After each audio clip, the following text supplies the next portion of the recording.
زندہ رہے یہ نہیں ہو سکتا۔ حضرت ابو بکر صدیق رضی اللہ تعالی عنہ نے صحابہ کرام سے مشورہ کیا کہ جن لوگوں نے نبوت کا دعویٰ کیا ہے ان لوگوں کے ساتھ کس طرح کا سلوک کیا جائے۔ حضرت صحابہ مشورہ دیتے ہیں کہ عقیدہ ختم نبوت کی حفاظت کرنا یہ ہم میں سے ہر کسی کی ذمہ داری ہے، اس پر مہر لگ جاتا ہے۔ 11 صحابی رسول مدینہ منورہ سے نکلتے ہیں اور ان تمام لوگوں تک جنہوں نے نبوت کا دعویٰ کیا تھا ان تک پہنچتے ہیں۔ ان میں سے بعض کو کیفر کردار تک پہنچاتے ہیں اور بعض ڈر سے توبہ اور تائب کر کے مذہب اسلام میں واپس آ جاتے ہیں۔ حضرت ابو ہریرہ رضی اللہ تعالی عنہ فرماتے ہیں اللہ الذی لا الہ الا هو واللہ انا لولا ابا بکر استخلف بعد محمد صلی اللہ علیہ وسلم ما عبد اللہ، کہ نبی اکرم صلی اللہ علیہ وسلم کے بعد اگر حضرت ابو بکر صدیق رضی اللہ تعالی عنہ خلافت کی ذمہ داری نہ لیتے، خلافت کے بعد دور کو نہ سنبھالتے تو زمین پر اللہ کی عبادت نہیں کی جاتی۔ اس طرح حالات بگڑ چکے تھے، اس طرح ماحول خراب ہو چکا تھا۔ حضرت ابو ہریرہ رضی اللہ تعالی عنہ کو کہنا پڑا کہ نبی اکرم صلی اللہ علیہ وسلم کے بعد اگر حضرت ابو بکر صدیق رضی اللہ تعالی عنہ خلافت کے بعد دور کو نہ سنبھالتے تو زمین پر اللہ رب العالمین کی عبادت نہ کی جاتی۔ ایک دو نہیں بلکہ 7000 حفاظ قرآن کو حضرت ابو بکر صدیق رضی اللہ تعالی عنہ نے عقیدہ ختم نبوت کی حفاظت کے لیے شہید کروایا، اور غیر حفاظ کی تعداد اس سے کئی گنا زیادہ تھی۔ یہ سارے کے سارے عقیدہ ختم نبوت کی حفاظت کے لیے شہید ہو گئے۔ نبی اکرم صلی اللہ علیہ وسلم کی 23 سالہ زندگی میں 254 صحابہ کرام نے دین اسلام کی حفاظت کی خاطر اپنی جان کا نذرانہ پیش کیا۔ خلافت راشدہ کی 25 سالہ تک 50 سالہ طویل مدت میں 27,000 صحابہ کرام نے اسی دین کی خاطر ختم نبوت کی حفاظت کی خاطر اپنی جان کا نذرانہ پیش کیا۔ میں آپ سے پوچھوں کہ مذہب اسلام کا سب سے پہلا شہید کون ہے تو آپ نہیں بتا پائیں گے، میں بتاتا ہوں آپ کو۔ حضرت خدیجہ کبریٰ رضی اللہ تعالی عنہا کے پہلے شوہر سے جو بیٹا تھا ان کا نام حضرت زید ابن ابی حالہ رضی اللہ تعالی عنہ ہے۔ حضور اکرم صلی اللہ علیہ وسلم کے سوتیلے بیٹے ہیں حضرت زید ابن ابی حالہ رضی اللہ تعالی عنہ نے اسی دین کی خاطر، مذہب اسلام کی خاطر، اعلاء کلمت اللہ کی خاطر، ختم نبوت کی حفاظت کی خاطر اپنی جان کا نذرانہ پیش کیا۔ حضرت ابو رافع رضی اللہ تعالی عنہ یہ صحابہ میں سب سے آخری شہید شمار کیے جاتے ہیں۔ انہوں نے اعلاء کلمت اللہ کی خاطر، حضور اکرم صلی اللہ علیہ وسلم کی ناموس کی حفاظت کی خاطر، ختم نبوت کی حفاظت کی خاطر، اعلاء کلمت اللہ کی خاطر اپنے جان کا نذرانہ پیش کیا۔ مرد تو مرد، عورتوں نے بھی اس دین کی خاطر اپنی جان کا نذرانہ پیش کیا ہے۔ عورتوں میں سب سے پہلے شہید ہونے والی خاتون کا نام حضرت سمیہ رضی اللہ تعالی عنہ ہے۔ حضرت سمیہ رضی اللہ تعالی عنہ نے اسی دین کی بقا کی خاطر، اعلاء کلمت اللہ کی خاطر، ایمان کی حفاظت کی خاطر، عقیدہ ختم نبوت کی خاطر اپنی جان کا نذرانہ پیش کیا۔ عورتوں میں سب سے آخر میں شہید ہونے والی کا نام حضرت عاتکہ رضی اللہ تعالی عنہ ہے۔ ان عورتوں نے اعلاء کلمت اللہ کی خاطر، مذہب اسلام کی بقا کی خاطر، اپنے ایمان کی حفاظت کی خاطر اپنی جان کا نذرانہ پیش کیا ہے۔ آج شکیل بن حنیف نام کا ملعون آتا ہے اور لوگوں کو برگلانے کی کوشش کرتا ہے۔ کبھی تو مسیح موعود ہونے کا دعویٰ کرتا ہے، کبھی مہدی ہونے کا دعویٰ کرتا ہے، بھولے بھالے مسلمانوں کو اپنے چنگل میں پھنسانے کی کوشش کرتا ہے۔ آج قدم قدم پر ایمان کے لٹیرے بیٹھے ہوئے ہیں، ہمارے یار آپ کے ایمان کا سادہ کرنے کی پوری کوشش کی جا رہی ہے۔ آج کے اس دور میں اپنے ایمان کی حفاظت کرنا، اپنے ایمان کی اصلاح کرنا ہر مسلمان کا اخلاقی فریضہ نہیں، دینی فریضہ نہیں، بلکہ جس طرح سے نماز فرض عین ہے اسی طرح سے ایمان کی حفاظت کرنا بھی ہمارے لیے فرض عین کے درجے میں ہے، فرض عین کے درجے میں ہے۔ کالی کملی والے جناب محمد رسول اللہ صلی اللہ علیہ وسلم کے بعد ہم کسی پیغمبر کو تسلیم نہیں کریں گے، ہم کسی نبی کو تسلیم نہیں کریں گے، ہم کسی رسول کو تسلیم نہیں کریں گے۔ شکیل بن حنیف جیسا ایک تو کیا اگر ہزاروں کی تعداد میں آ جائے اور ہم سے کہے کہ مسیح موعود ہوں، ہم سے کہے کہ میں مہدی ہوں، ہم سے کہے کہ نبی آخر الزمان جناب محمد رسول اللہ صلی اللہ علیہ وسلم کے بعد میں خدا کا پیغمبر ہوں، میں خدا کا رسول ہوں، میں خدا کا نبی ہوں، تو ایسے لوگوں کا بھرپور استقبال کیا جائے گا، باتوں سے نہیں بلکہ جوتا اور چپل سے۔ مانیں گے کسی کو؟ مانیں گے اللہ کے نبی علیہ السلام کے بعد کسی کو نبی مانیں گے؟ نہیں مانیں گے۔ کسی کو رسول مانیں گے؟ نہیں مانیں گے۔ کسی کو پیغمبر مانیں گے؟ نہیں مانیں گے۔ اللہ کے نبی علیہ السلام جناب محمد رسول اللہ صلی اللہ علیہ وسلم اللہ کے آخری نبی، اللہ کے آخری رسول ہیں۔ آپ کے بعد کوئی نبی نہیں آ سکتا، آپ کے بعد کوئی رسول نہیں آ سکتا۔ بہت سارے مسلمان آج ارتداد کے شکار ہو رہے ہیں، ایسے لچے لفنگے اور آوارہ قسم کے لوگوں کو کوئی نبی مان لیتا ہے، کوئی مسیح موعود مان لیتا ہے، کوئی مہدی مان لیتا ہے، ان کے ہاتھ پر بیعت کر لیتا ہے، ان پر ایمان لے آتا ہے۔ نتیجہ یہ ہوتا ہے کہ جو انسان جنت میں پہنچنے کے مستحق ہو چکا تھا، جنت کے بالکل قریب ہو چکا تھا، وہ انسان جہنم کا ایندھن بن جاتا ہے، وہ انسان جہنم کا ایندھن بن کر اس دنیا سے جا رہا ہے۔ ایسے نازک دور میں، ایسے پرفتن حالات میں سب سے بڑی ذمہ داری ایمان کی حفاظت کی ذمہ داری ہے۔ نبی اکرم صلی اللہ علیہ وسلم آئے تو پوری دنیا میں انقلاب آ گیا، پوری دنیا میں انقلاب آ گیا، بچوں میں انقلاب آیا، نوجوانوں میں انقلاب آیا، بزرگوں میں انقلاب آیا، عورتوں میں انقلاب آیا، مردوں میں انقلاب آیا۔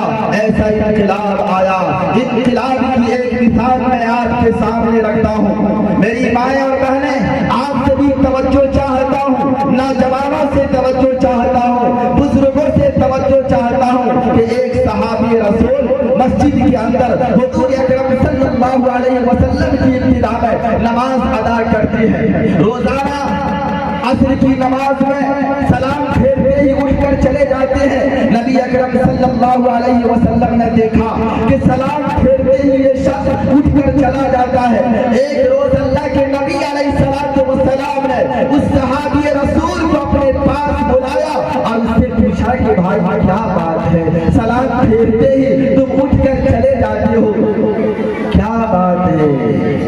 تو اس صحابی رسول نے فرمایا، اللہ کے نبی علیہ السلام، اب تک یہ بات چھپی ہوئی تھی، میں نے کسی کے سامنے اس بات کا اظہار نہیں کیا تھا، لیکن آپ نے پوچھ دیا تو مجھے بتانا ہی پڑے گا، آپ نے پوچھ دیا تو مجھے بتانا پڑے گا۔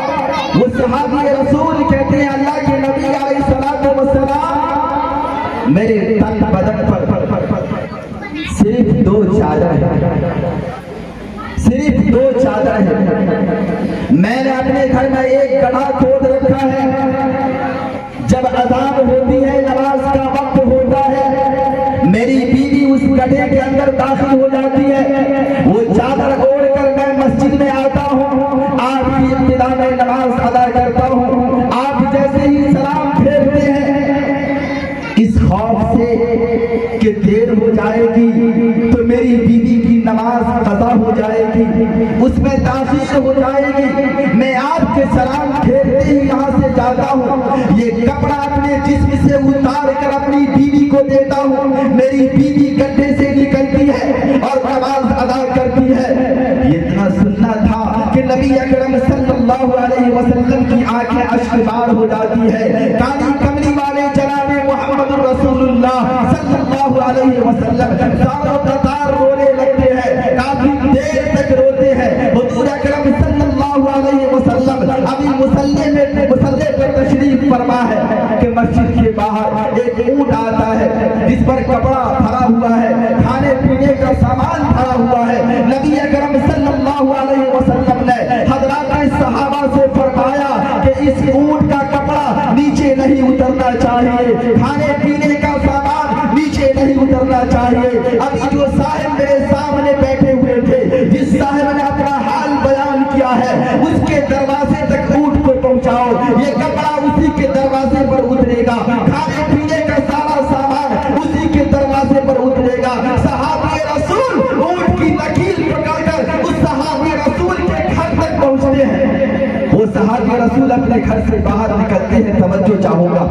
وہ صحابی رسول اپنے گھر سے باہر نکلتے ہیں، پوچھا کہ کیا ہے، کہاں اونٹ ہے، اونٹ کے اوپر کیا ہے، کہاں کپڑا ہے، اور کیا ہے، کھانے پینے کا سامان ہے، کس نے بھیجا ہے، کہا جناب محمد رسول اللہ صلی اللہ علیہ وسلم نے بھیجا ہے۔ اس صحابی رسول کی بیوی اپنے گھر سے نکلتی ہے اور اپنے شوہر سے پوچھتی ہے کہ یہ اونٹ کیسا ہے، یہ کپڑا کیسا ہے، یہ کھانے پینے کا سامان کیسا ہے۔ وہ صحابی رسول اپنی بیوی سے کہتے ہیں اللہ کے نبی علیہ الصلوۃ والسلام نے میرے لیے تمہارے لیے کپڑا بھیجا ہے، کھانے پینے کا سامان بھیجا ہے۔ میری ماں اور بہنیں، اس خاتون نے جو کہا اس کو سر کے کانوں سے نہیں بلکہ دل کے کانوں سے سننے کی ضرورت ہے۔ صحابی رسول کی بیوی کہتی ہے اگر مذہب اسلام میں طلاق دینے کی اجازت ہوگی، کس کو؟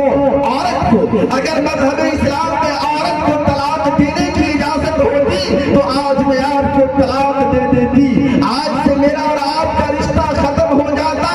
ارے اپنی ضروریات کو آپ نے غیروں کے سامنے بیان کر دیا، یہ راز اب تک پوشیدہ تھا لیکن آپ نے اس راز کو ظاہر کر دیا، مجھ سے یہ برداشت نہیں ہونے والا ہے۔ اس صحابی رسول نے کہا اللہ کی بندی، میں نے خود سے نبی اکرم صلی اللہ علیہ وسلم کو نہیں کہا، کالی کملی والے جناب محمد رسول اللہ صلی اللہ علیہ وسلم نے مجھے بلایا، پیار سے اپنے پاس بیٹھایا، میرا حال چال پوچھا۔ جب اللہ کے نبی علیہ الصلوۃ والسلام نے پوچھا تو بتانا ضروری تھا، کوئی اور پوچھتا میں نہیں بتاتا، لیکن اللہ کے نبی نے پوچھا، میں نے حضور اکرم صلی اللہ علیہ وسلم کے سامنے ساری باتیں رکھ دی ہے، ساری باتیں رکھ دی ہے۔ میں آپ سے پوچھنا چاہتا ہوں یہ انقلاب کس کی آمد سے آیا؟ عورتوں سے پوچھنا چاہتا ہوں کہ عورتوں کا ایسا ذہن کیسے بنا، مردوں کا ایسا ذہن کیسے بنا؟ یقیناً کالی کملی والے جناب محمد رسول اللہ صلی اللہ علیہ وسلم کی آمد کی وجہ سے بنا۔ حضور اکرم صلی اللہ علیہ وسلم کا تشریف لائے، عورتوں میں انقلاب آیا، مردوں میں انقلاب آیا۔ نبی اکرم صلی اللہ علیہ وسلم کو نماز دی جاتی ہے، حضرات صحابہ کہتے ہیں اب تو مجھے اللہ سے ڈائریکٹ بات کرنے کا راستہ مل گیا، کانٹیکٹ کرنے کی راہ مل گئی ہے، طریقہ مل گیا ہے۔ اب مجھے کچھ مانگنا ہوگا، میں کسی سے نہیں مانگوں گا، میں کسی ایرے غیرے کے دروازے پر نہیں جاؤں گا، میں کسی مرد کے دروازے پر نہیں جاؤں گا، میں کسی بادشاہ کے دروازے پر نہیں جاؤں گا، میں جاؤں گا تو احکم الحاکمین کے دروازے پر جاؤں گا، یعنی اللہ رب العالمین سے براہ راست مانگ لوں گا۔ قاری ثانی فاروق صاحب نے نماز کے متعلق فرمایا، اپنا تجربہ بیان کیا۔ میں موضوع سے ہٹ کر گفتگو کر رہا ہوں، حالانکہ یہ معمول کے خلاف ہے۔ یوٹیوب پر میرا 25 بیان آپ دیکھیں گے، جو موضوع دیا جاتا ہے بس 1 گھنٹہ 1.5 گھنٹہ اسی موضوع کو پکڑ کر چلتا ہوں۔ موضوع سے ہٹنا یہ میرا معمول نہیں ہے، لیکن ہٹنا پڑے گا۔ میں قاری صاحب کے تجربہ کے بعد، قاری صاحب نے کہا کہ نماز میں فجر میں صرف 1 سے 2 آدمی رہتے ہیں، امام کی علامت۔ آج ہی میں مطالعہ کر رہا تھا تو ایک حدیث میری نگاہوں کے سامنے آئی۔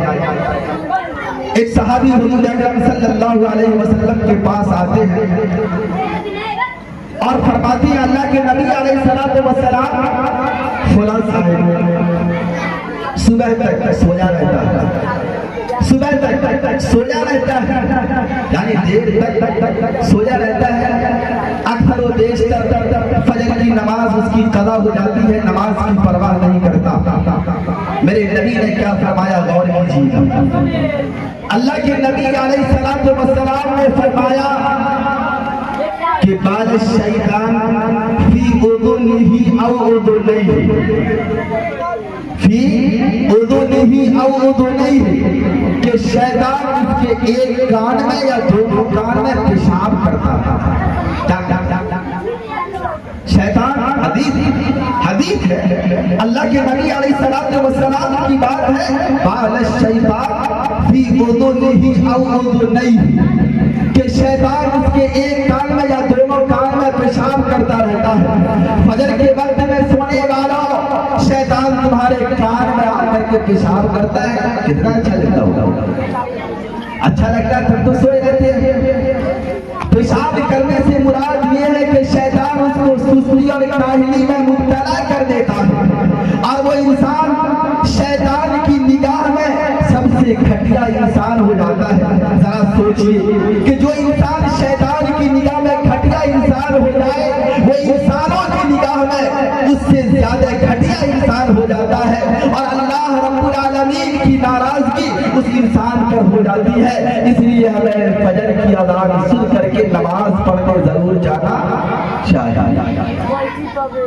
کائنات کے اندر جتنی چیزیں ہیں وہ ساری چیزیں اللہ رب العالمین کی تسبیح بیان کرتی ہے۔ کسی بزرگ کا قول ہے کہ یہ تو قرآن کریم کی آیت ہے، وَإِن مِّن شَيْءٍ إِلَّا يُسَبِّحُ بِحَمْدِهِ وَلَٰكِن لَّا تَفْقَهُونَ تَسْبِيحَهُمْ، کہ کائنات کے اندر جتنی چیزیں ہیں یہ ساری چیزیں اللہ رب العالمین کی تسبیح بیان کرتی ہے۔ آسمان اللہ کی تسبیح بیان کرتا ہے، زمین اللہ کی تسبیح بیان کرتی ہے، سمندر اللہ رب العالمین کی تسبیح کو بیان کرتا ہے، اشجار اللہ کی تسبیح کو بیان کرتے ہیں۔ یعنی کائنات کے اندر جتنی چیزیں ہیں وہ ساری چیزیں اللہ رب العالمین کی تسبیح بیان کرتی ہے۔ ساری مخلوق اللہ کی تسبیح بیان کرتی ہے۔ تمام مخلوقات میں سے 3 مخلوق، جس میں سے ایک کو گدھا کہا جاتا ہے، دوسرے کو کتا کہا جاتا ہے، تیسرے کو خنزیر کہا جاتا ہے۔ یہ گدھا بھی اللہ کی تسبیح بیان کرتا ہے، یہ کتا بھی اللہ کی تسبیح بیان کرتا ہے، یہ خنزیر بھی اللہ کی تسبیح بیان کرتا ہے۔ اب گدھے کی تسبیح کیا ہے؟ گدھا کہتا ہے الحمدللہ الذی جعلنی حمارا ولم یجعلنی کلبا، تمام تعریفیں اس اللہ کے لیے جس نے مجھے گدھا تو بنایا لیکن کتا نہیں بنایا۔ کیا کہتا ہے؟ تمام تعریفیں اس اللہ کے لیے جس نے مجھے گدھا تو بنایا لیکن کتا نہیں بنایا۔ اب جب کائنات کی ساری چیزیں اور ساری مخلوق اللہ کی تسبیح بیان کرتی ہے تو ان مخلوقات میں سے ایک مخلوق کتا بھی ہے۔ کتا بھی اللہ کی تسبیح بیان کرتا ہے۔ وہ کتا کہتا ہے الحمدللہ الذی جعلنی کلبا ولم یجعلنی خنزیرا، تمام تعریفیں اس اللہ کے لیے جس نے مجھے کتا تو بنایا لیکن خنزیر نہیں بنایا۔ اب خنزیر بھی اللہ رب العالمین کی تسبیح بیان کرتا ہے، اس پر غور کیجئے گا۔ خنزیر بھی اللہ رب العالمین کی تسبیح بیان کرتا ہے، تو خنزیر اللہ کی تسبیح بیان کرتے ہوئے کیا کہتا ہے؟ الحمدللہ الذی جعلنی الخنزیر ولم یجعلنی تارک الصلاۃ. خنزیر کہتا ہے تمام تعریف ہے اس اللہ کے لیے جس نے مجھے خنزیر تو بنایا لیکن نماز کا چھوڑنے والا نہیں بنایا. خنزیر کہتا ہے تمام تعریف ہے اس اللہ کے لیے جس نے مجھے خنزیر تو بنایا لیکن نماز کا چھوڑنے والا نہیں بنایا. یعنی نماز کا چھوڑنے والے کا عمل خنزیر سے بھی بدتر ہے, خنزیر کے عمل سے بھی بدتر ہے. مسلمانوں انصاف کرنا, مسلمانوں اپنے گریبان میں جھانک کر دیکھنا, کیا خنزیر سے بدتر بن کر دنیا کے اندر رہنا ہے یا اللہ رب العالمین نے ہمیں سب سے افضل بنایا ہے, سب سے اشرف بنایا ہے. تو اللہ کی نگاہ میں اور انسانوں کی نگاہ میں اشرف اور افضل بن کر رہنا ہے. اگر اشرف اور افضل بن کر رہنا چاہتے ہیں تو اللہ رب العالمین نے جو حکم دیا ہے اس پر عمل کرنا ہوگا. اللہ کے آخری پیغمبر جناب محمد رسول اللہ صلی اللہ علیہ وسلم کی جو تعلیمات ہے ان پر چلنا ہوگا. تب ہم اللہ کی نگاہ میں اور دنیا والوں کی نگاہ میں اور اللہ کی تمام تر مخلوق کی نگاہ میں افضل بن کر کے رہنے والے ہوں گے, ورنہ ہمارا عمل خنزیر سے بھی بدتر ہوگا. اس لیے ہمیں چاہیے کہ نماز سے وابستہ ہو جائے. آج ہم کہتے ہیں کہ ہمارے پاس وقت نہیں ہے. آج کوئی معمولی عہدے پر آ جاتا ہے تو کہتا ہے کہ جناب وقت نہیں ہے. کیا فرصت نہیں ملتی ہے, کیسے نماز کو جائیں, کیسے مسجد کو جائیں. کسی بھی مسلمان سے کہیے کہ بھائی نماز کو آ جایا کیجیے تو وہ کہے گا کہ فرصت نہیں ملتی ہے, وقت نہیں ملتا, فرصت نہیں ملتی ہے, وقت نہیں ملتا ہے. ابو منصور یہ وزیر تھا سلطان تغرل کا, ابو منصور یہ وزیر تھا سلطان تغرل کا. اب وزیر تھا, وزیر. آج اگر معمولی مکھیا ہو جاتا ہے, معمولی میں تو کہتا ہوں ودھائک ہو جاتا ہے, سانسد بہت معمولی, میں اس کو معمولی کے درجے میں رکھتا ہوں. یہ جتنے نیچے سے اوپر تک ہے نا, بھلے ہی کسی کی نگاہ میں یہ بہت اونچے ہو سکتے ہیں لیکن میری نگاہ میں یہ بہت نیچے کے لوگ, بہت نیچے کے لوگ ہیں میری نگاہ میں. ابو منصور سلطان تغرل کا وزیر تھا, نماز کا بڑا ہی پابند تھا. فجر کی نماز کے بعد پہلے وظائف کو پورا کرتا, اس کے بعد کسی کام کے لیے جاتا. ایک دن سلطان تغرل کو ضرورت پیش آ گئی, اس نے فجر کی نماز کے بعد فوراً ابو منصور کے پاس اپنا آدمی بھیجا, اس کو بلا کر لاؤ. اس کا ایلچی جاتا ہے, اس کا قاصد جاتا ہے اور کہتا ہے کہ بادشاہ سلامت نے آپ کو یاد کیا ہے. ابو منصور سن کر انصری کر دیتا ہے. وظیفہ پورا کرنے کے بعد جب بادشاہ کے پاس آتا ہے, بادشاہ غصے سے کہتا ہے, آنکھیں لال کر کے کہتا ہے کہ میں نے تمہارے پاس آدمی بھیجا, تم نے آنے میں ٹال مٹول کیا, تم نے آنے میں تاخیر کی, تم نے آنے میں دیر کر دی. ابو منصور کا جواب سنو, ابو منصور کا جواب سنو ایمان والو. ہم اور آپ ہوتے تو کہتے کہ حضور وظیفہ کرنے میں لگ گئے, کیا کرتے, معذرت چاہتا ہوں, معذرت چاہتا ہوں, معاف کیجئے حضور. اس کے دل میں ذرہ برابر بھی خوف نہیں تھا کہ میری نوکری چلی جائے گی. آج تو معمولی نوکری کے چکر میں ہم حلال و حرام سب کو پی جاتے ہیں. کیا حلال ہے کیا حرام ہے ہم اس کی پرواہ نہیں کرتے. جائز ناجائز ہر کام کو انجام دینے کے لیے, ہر راہ سے گزرنے کے لیے, ہر گھونٹ کو پینے کے لیے ہم تیار رہتے ہیں. ابو منصور کے دل میں پختہ یقین تھا, پختہ ایمان تھا. ابو منصور نے جو جواب دیا اس کو سنیے اور اس کو اپنے دل پر نقش کر لیجئے. ابو منصور نے کہا آپ بادشاہ ہیں لیکن آپ سے بڑا بادشاہ میرا خدا ہے. پہلے میں خدا کی بات کروں گا, پہلے میں خدا کی عبادت کروں گا, پہلے میں اس کے نام کا وظیفہ مکمل کروں گا, اس کے بعد آپ کی بات سنوں گا.